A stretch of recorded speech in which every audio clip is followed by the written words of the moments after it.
Woman fake robbery, shot herself to cover up boyfriend's murder, tricks second boyfriend into helping with dramatic but unsuccessful plot. There you have it, kids. That's the show. Because how do you follow that? How many Four Locos do you have to drink to get her to trick you into doing anything out there in Ohio? Oh, Ohio, the urinal trough of the Midwest. An Ohio woman who tricked one boyfriend into helping her cover up the murder of another has now admitted to a spate of crimes. Deborah Lynn Frazier, 36, pleaded guilty on Monday to counts of murder with a firearm specification, tampering with evidence, and gross abuse of a corpse, according to a press release issued by the Muskingum County Prosecutor's Office. The murderess, that's a very inclusive term, had lived with Thomas Waddell, a significantly older man, in an on-again, off-again relationship for years, according to a statement of facts prepared by prosecutors. The two had met at Kroger grocery store, where everyone meets their love at, where they both previously worked. Waddell had recently retired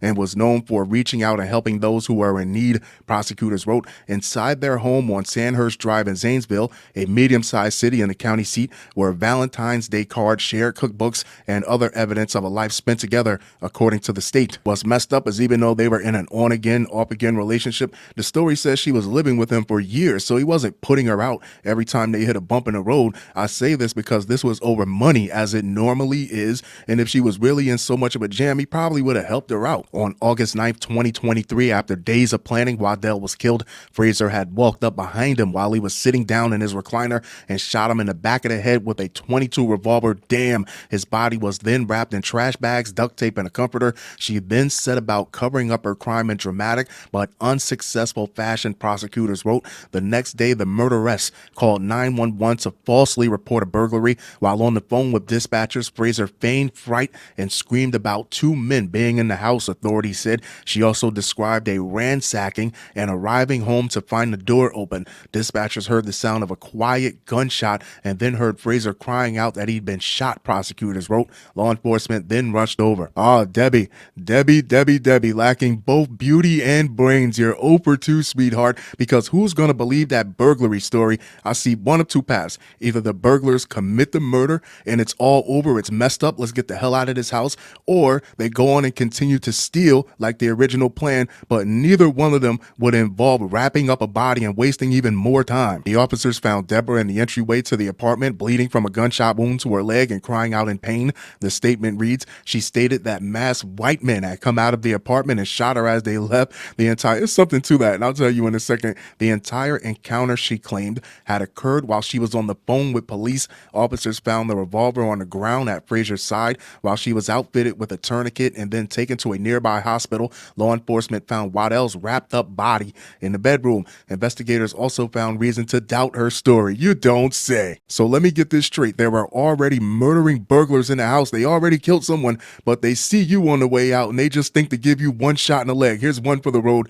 Then leave the murder weapon right next to the only witness that saw them leaving the apartment. Yeah, how long did it take her to plan this again? Waddell's apartment was well kept and orderly. The statement goes on. The ransacking described by Frazier was closer to superficial messmaking. Officers found photographs of Frazier and Waddell on the floor, torn up. Why would they even bother that? Nothing of value appeared to be missing, including numerous firearms, all items likely to be stolen in a home invasion. From there, inconsistencies surrounding the entire situation piled up, authorities said. I bet they did. The investigation determined Waddell had been dead for hours before the 911 call was made. Law enforcement canvassed the area for surveillance footage or witness testimony that would help identify the alleged home invaders, instead finding no evidence whatsoever that anyone had fled from the residence on the day in question. A follow-up interview was conducted where Frazier was asked to submit to testing for gunshot residue. She probably thought she wouldn't be a suspect. When she learned about the test, her story shifted. The woman additionally claimed she had reached out and touched the gun that shot her. Prosecutors wrote, if I was a detective, I'd make a damn good one, because as soon as I would have seen those torn pictures, I would have knew that this was someone that this guy knew. And who else does he know? The one person that's seen it all but somehow lived to tell the whole story? A series of suspicious telling and deleted Google searches were later found on Frazier's phone, including how to load a gun, how to load a revolver pistol, you put the round things in the round holes, how to know what ammo your gun uses, what does .22 ammo look like, worst place to get hit in the head. Damn. Those searches began on August 5th, 2023. The final search that intrigued investigators occurred on on August 10th, 2023, a few hours before Frazier made the 911 call. How long does GSR stay on the skin? Gunshot residue. Investigators learned the killer had another boyfriend, John Anderson.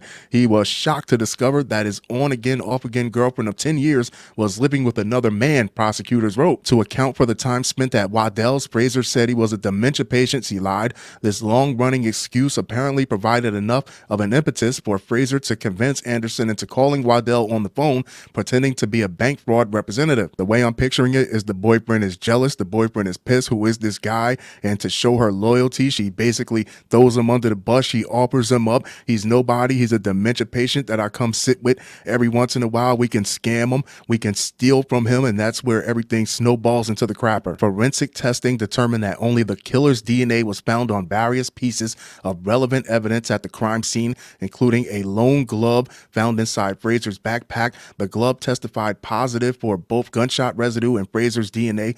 Waddell had been shot with his own gun, investigators learned, which had only ever been shot twice, once to kill him, once to shoot Frazier in the leg. The physical evidence from the crime scene, along with the killer's own lengthy history of filing false police reports involving elaborate deception, she's a known liar to law enforcement, led authorities to ultimately believe she acted alone and that many other persons were duped by her manipulation and lies, prosecutors wrote. Yeah, she's a true piece of human garbage. I don't think any amount of time is enough for her. Her pleas reflect the purposeful killing of Thomas Waddell by the use of a firearm, her attempt to corrupt the outcome of the investigation by creating false evidence by shooting herself, and her treatment of Thomas Waddell's body in a way that would outrage reasonable community sensibilities, prosecutors wrote.